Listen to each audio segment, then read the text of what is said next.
Shalom, puji nama Tuhan. Kita bertemu kembali dalam ibadah online hari ini. Biar bersama-sama kita mau masuk di dalam hadirat Tuhan. Kami bersyukur Tuhan buat semua kebaikan-Mu. Biar hari ini kami mau memuji, menyembah-Mu di dalam roh dan kebenaran. Kami mau bersorak-sorai buat Engkau Tuhan. Kami mau masuk di dalam hadirat-Mu ya Bapa. Terima kasih ya Tuhan. Di dalam nama Tuhan Yesus kami berdoa dan mengucap syukur. Kami siap memuji Engkau. Haleluya. Amin. Puji nama Tuhan. Kita mau bersorak-sorai buat Allah kita pagi hari ini. Amin.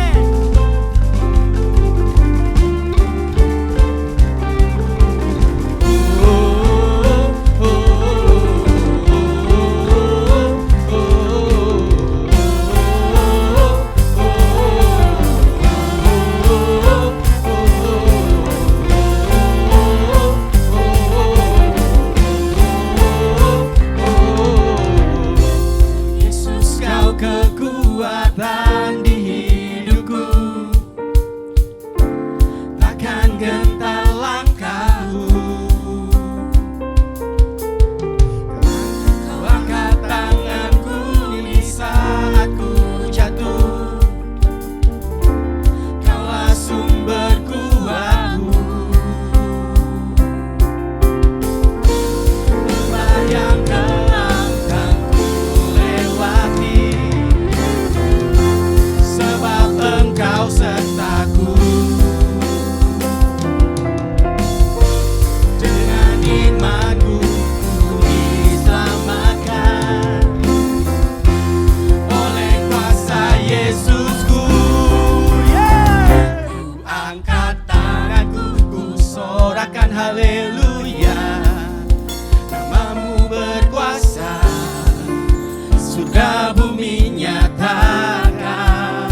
hadir dalam setiap langkah kaki kami ya Bapa. Engkau yang menjadi pelita dalam setiap jalan kami Tuhan. Ini doa kami Tuhan.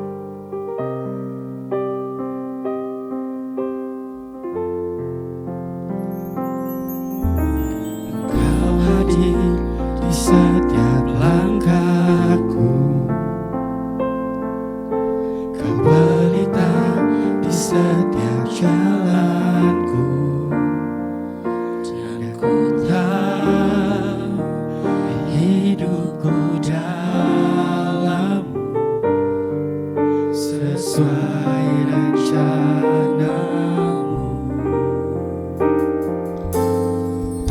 Dalam gelap tak akan ku ragu, dalam badai tak akan ku goyah, dan ku tahu dalam kesesakan Kau peliharaku. Kami berserah penuh Tuhan. Ku berserah penuh, ku berserah penuh. Yesus, Kaulah Tuhan, Kaulah keselamatanku.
Bapa kami di surga, kami bersyukur kembali kami mau dengar kebenaran firman Tuhan. Kiranya Roh Kudus menolong kami supaya kami boleh memahami kebenaran dan kami boleh hidup sesuai kebenaran firman Allah.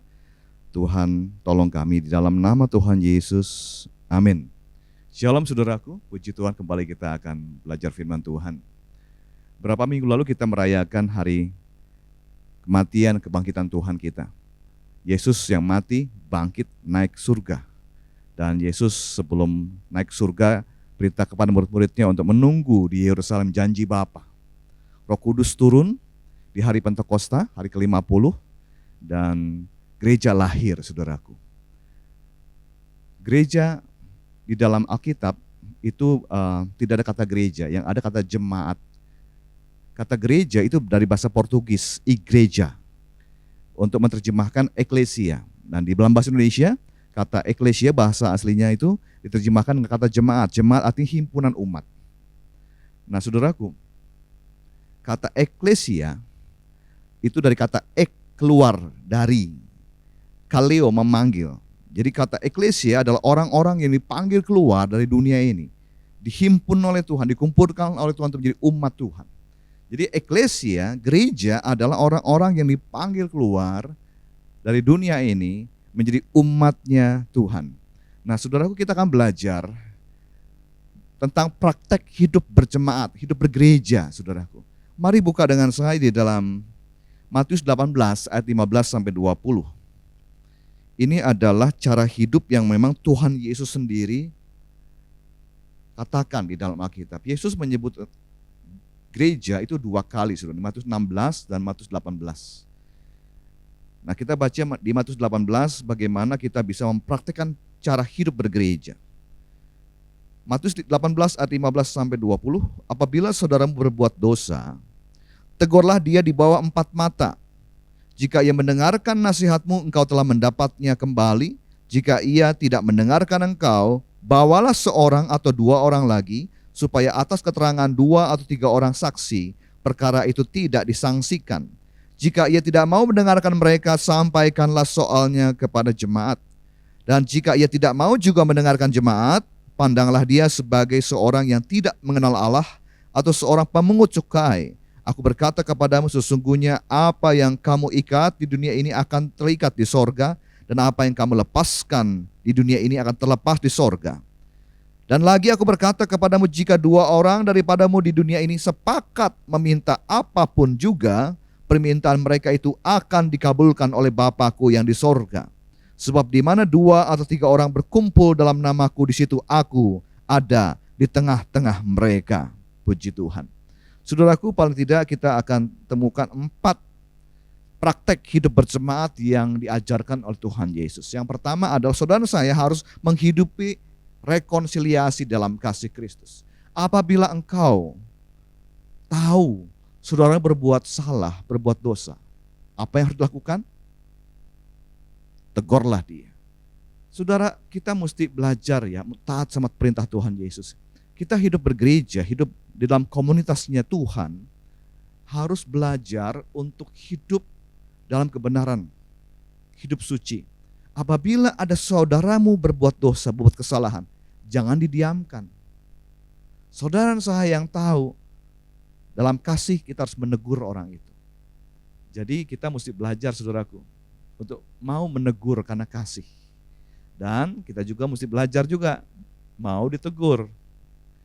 Jadi memang cara hidup berjemaat yang Tuhan Yesus inginkan, ketika kita melihat ada saudara kita berbuat kesalahan, berbuat dosa, itu jangan didiamkan. Saudara perlu menegur dia. Jangan kasih tahu orang lain, jangan digosipkan. Hampir orang itu ajak bicara. Kalau orang itu tidak menerima, langkah kedua, bawa saksi. Keterangan 2 saksi. Bukan untuk mempermalukan, tapi untuk menegaskan apakah dia benar-benar bersalah, ada kesalahan dilakukan. Ketika ada saksi, orang itu tidak mau ngaku, langkah ketiga, bawa perkara itu ke jemaat. Biar jemaat tahu. Dan jemaat bisa memutuskan bagaimana sikap pada orang itu. Kalau orang itu tidak mau bertobat juga, langkah keempat, anggap dia adalah orang yang tidak mengenal Allah. Itulah disiplin yang dilakukan, yang harus dilakukan oleh saudara saya di dalam hidup berjemaat, jemaatnya Tuhan Yesus. Hidup bergereja itu bukan sesuatu yang bisa dilakukan semau kita, saudara-saudaraku. Gereja itu adalah tiang penopang dan dasar kebenaran. Karena itu kalau kita mau hidup berjemaat seperti yang Tuhan Yesus inginkan, apabila ada seorang berbuat salah, berbuat dosa, jangan didiamkan. Engkau yang lebih rohani, dengan roh yang lemah lembut dengan kasih, bimbinglah orang itu supaya ia kembali kepada Tuhan. Jadi yang pertama, saudara saya mesti belajar. Praktik hidup berjemaat adalah ketika kita melihat ada sesuatu yang error, sesuatu yang salah, jangan didiamkan. Itu harus dikoreksi. Saudara saya harus dalam kasih menegur orang itu. Dan ada rekonsiliasi supaya kembali punya hubungan yang baik, benar dengan Allah. Punya hubungan baik dengan sesama. Di dalam komunitas bergereja, saudara. Itu yang pertama. Yang kedua, Tuhan Yesus mengatakan apa yang kamu ikat di dunia ini akan terikat di sorga. Apa yang kau lepas di dunia ini akan terlepas di sorga. Ayat ini kadang-kadang dipakai untuk pengusiran setan. Kami ikat di dalam nama Yesus, roh jahat itu tidak bisa apa-apa. Tapi sebenarnya ayat ini bicara soal otoritas yang Tuhan berikan kepada gereja Tuhan. Apa yang kamu ikat di dunia tuh surga akan ikat. Apa yang kau lepas di dunia ini, surga juga akan lepas. Artinya apa? Keputusan dilakukan oleh para pemimpin jemaat. Bila misalnya setelah orang itu ditegur, tidak mau mengakui kesalahannya, ada saksi nggak mau ngakui juga, dibawa ke sidang jemaat tidak mau bertobat juga. Apabila gereja menyatakan dosa itu diampuni, maka surga pun akan mengampuni. Kalau jemaat mengatakan dosa orang itu tetap ada, dosa itu tetap ada, surga juga akan menetapkan bahwa dosa orang itu tetap ada. Betapa luar biasanya, betapa besarnya kuasa yang diberikan oleh Tuhan Yesus kepada jemaatnya, saudara. Karena itu kita harus hati-hati dalam hidup berjemaat. Kita harus hidup dalam takut akan Allah, menggunakan otoritas sesuai dengan kasih kebenaran, sesuai dengan kasih karunia Tuhan. Karena kuasa diberikan Tuhan Yesus kepada gerejanya itu sangat besar. Jadi apa yang kau ikat di dunia ini akan terikat di sorga, apa yang kau lepas di dunia akan terlepas di sorga. Itu bicara soal otoritas rohani. Saudara saya perlu mendalami dan mengalami bagaimana berjalan bersama Tuhan dalam otoritas yang Tuhan Yesus berikan buat kita. Yang ketiga, saudaraku, kita belajar, Tuhan Yesus berkata, 2 orang berkumpul sepakat, maka akan dikabulkan permintaannya oleh Bapakku yang di sorga. Luar biasa, saudaraku. Ini mengajarkan praktek hidup berjemaat bahwa saudara saya harus berdoa sepakat. 2 orang, 3 orang berkumpul, bersepakat meminta kepada Bapa di sorga dalam nama Yesus, maka akan dia kabulkan.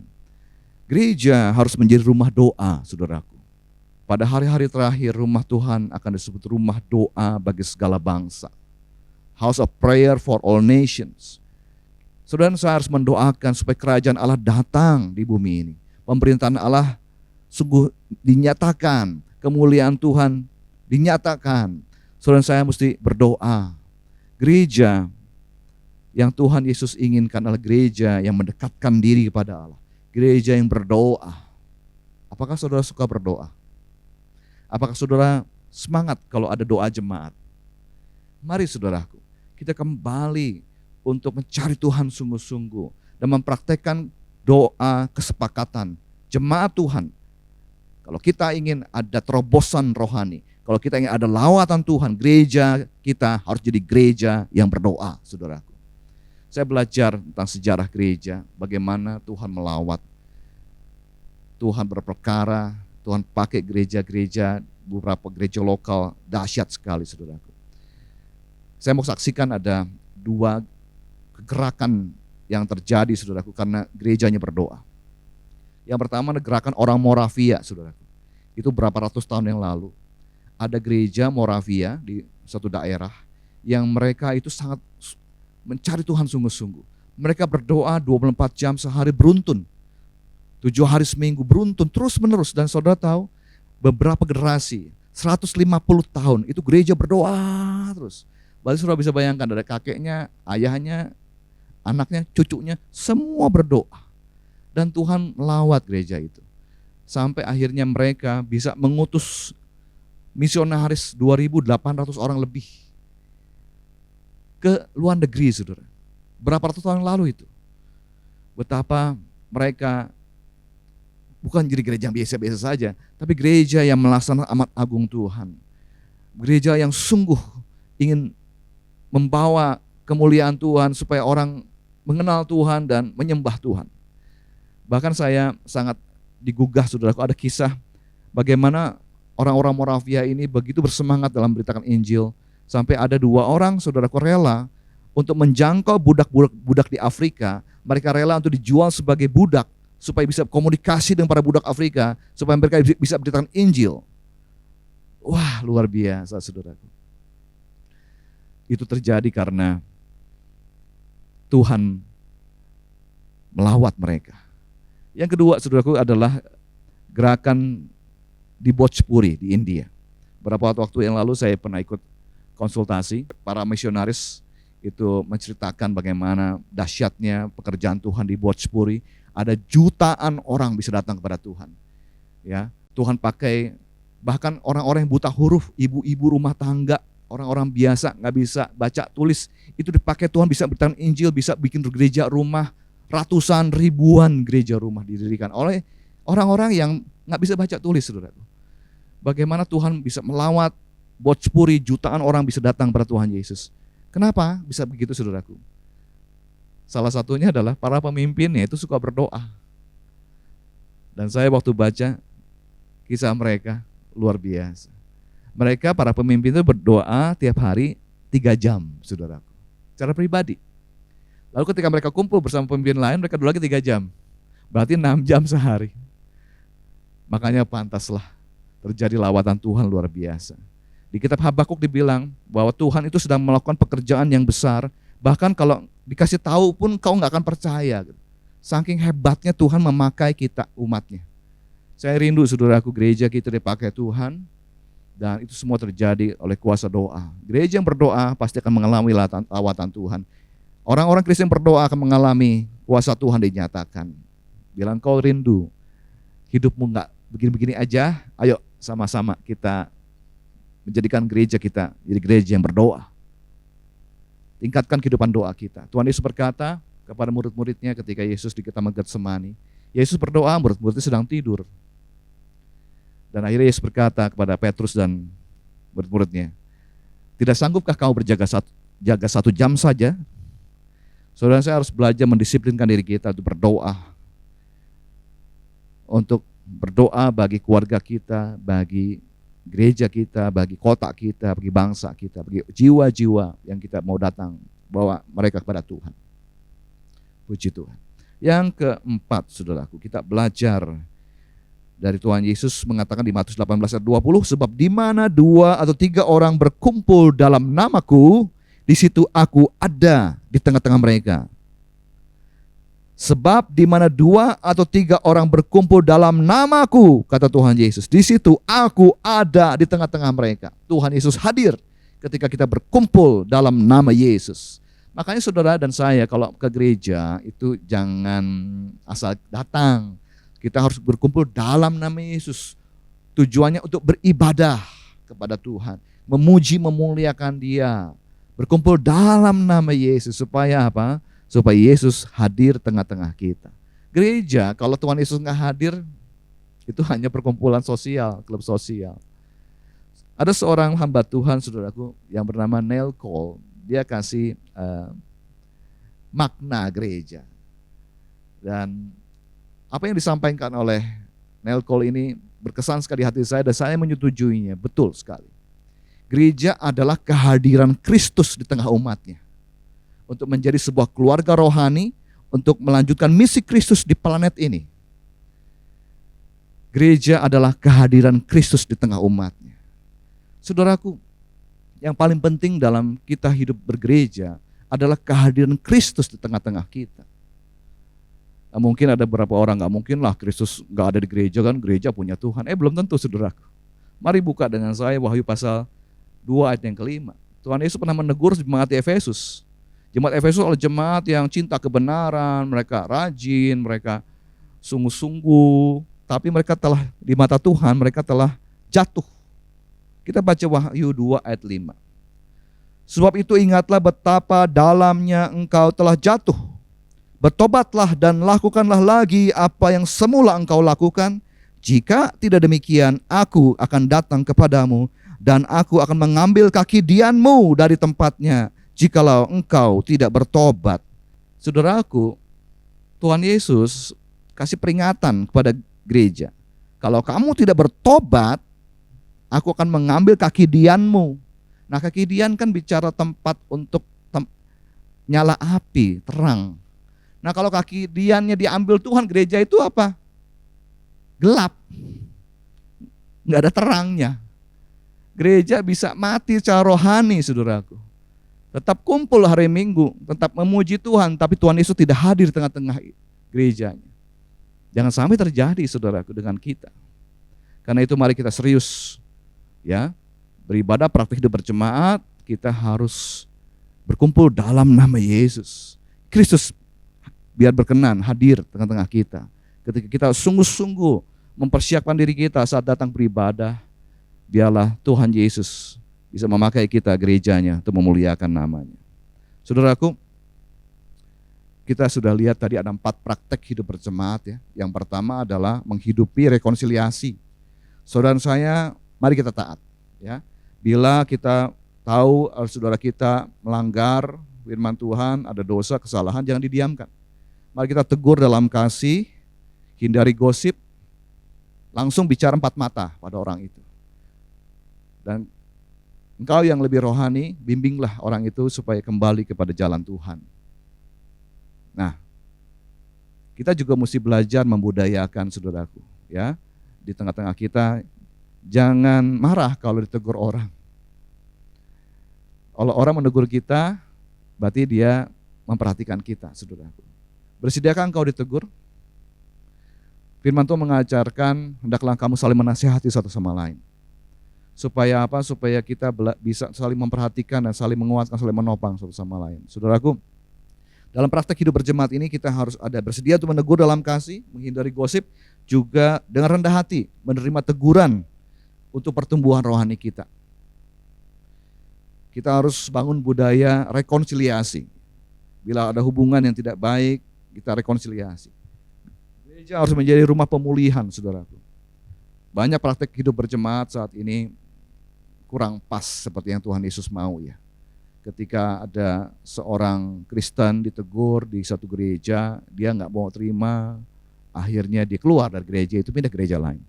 Dan akhirnya orang-orang seperti itu tidak bisa bertumbuh dengan baik. Dan mari saudaraku kita mempraktikkan hidup berjemaat ini ya. Hidup dalam rekonsiliasi, hidup dalam kebenaran, kita praktekkan otoritas yang Tuhan kasih sama kita, doa sepakat. Kalau ada pertemuan doa, ikuti saudaraku. Mari kita sama-sama cari wajah Tuhan. Kita minta Tuhan melawat kita, minta Tuhan bekerja di tengah-tengah kita. Dan mari kita setiap kali berkumpul, kita berkumpul dalam nama Yesus. Biar Kristus hadir di tengah-tengah umatnya. Kristus bekerja di dalam kita melalui kita. Gereja adalah tubuh Kristus. Kristus adalah kepala gereja. Dan biarlah kepala gereja, Kristus, bisa memakai saudara saya sebagai tubuhnya untuk membagikan kehidupan, kesembuhan kepada dunia ini. Amin. Mari kita berdoa. Tuhan Yesus, terima kasih kami boleh mendengar kembali peringatan-Mu, bagaimana Engkau ingin, Engkau rindu supaya gereja-Mu boleh mempraktekkan kasih. Di dalam kasih kami boleh saling menasehati, saling menegur, saling menguatkan sesama lain. Terima kasih Tuhan Yesus, otoritas yang Kau berikan buat gereja-Mu, apa yang kami ikat di dunia akan terikat di sorga, apa yang kami lepas di dunia akan terlepas di sorga.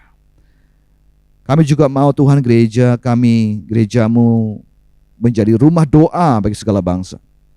Tuhan berikan kami kehausan akan Tuhan, biarlah kami bersemangat untuk mencari Tuhan. Dan biarlah kami juga kembali untuk lebih sungguh-sungguh lagi ketika kami berkumpul di dalam nama Yesus. Dan biarlah Engkau hadir tengah-tengah umat-Mu, Kau pakai gereja-Mu Tuhan. Kayak berdoa, biarlah Tuhan di altar-Mu di Jalan Merak ini bersama cabangnya semua kami boleh mengalami kehadiran Kristus, di mana Engkau bisa memakai kami semua untuk melanjutkan misi-Mu Tuhan Yesus. Kami boleh membawa banyak jiwa kepada Tuhan dan memberikan mereka supaya mereka boleh hidup dalam jalan-jalan Tuhan. Terima kasih Tuhan. Berkati Gereja Betel Indonesia di pusat, di pengurus pusatnya, pengurus daerah, semuanya Tuhan berkati. Kami berdoa buat anak-anak-Mu semua Tuhan yang sedang mengalami kesusahan, kiranya Tuhan menyatakan diri-Mu, dan biarlah kami semua boleh mengalami kuasa doa, bahwa Engkau mendengarkan setiap orang yang berseru kepadamu, orang yang berseru pada Tuhan, orang yang mencari Tuhan tidak pernah dikecewakan. Tuhan terima kasih. Engkau menyembuhkan yang sakit, Engkau yang membuka jalan untuk orang-orang yang mengalami masalah, Tuhan yang menopang, Tuhan yang menguatkan. Kami berdoa Tuhan untuk kota Bogor, biar Bogor boleh mengalami shalom Tuhan. Shalom Tuhan turun di kota ini, ada damai sejahtera Tuhan. Kami berdoa buat Indonesia, biarlah Indonesia boleh mengalami kemuliaan Tuhan. Datanglah kerajaan-Mu, jadilah kehendak-Mu di bumi Indonesia seperti Engkau tetapkan di sorga. Dalam nama Yesus. Saudara-saudara kasih, angkat tanganmu, terima berkat dari Tuhan Allah-Mu. Tuhan Allah memberkati engkau dan melindungi engkau. Tuhan Yesus Kristus menyinari engkau dengan wajahnya, memberi engkau kasih karunia. Tuhan menghadapkan wajahnya kepadamu, memberi engkau shalom, damai sejahtera Tuhan. Kasih karunia Tuhan Yesus Kristus, kasih Allah, dan persekutuan Roh Kudus menyertai-mu selamanya. Maranatha, datanglah segera Tuhan Yesus. Semua yang rindu kedatangan Tuhan sama-sama berkata, amin.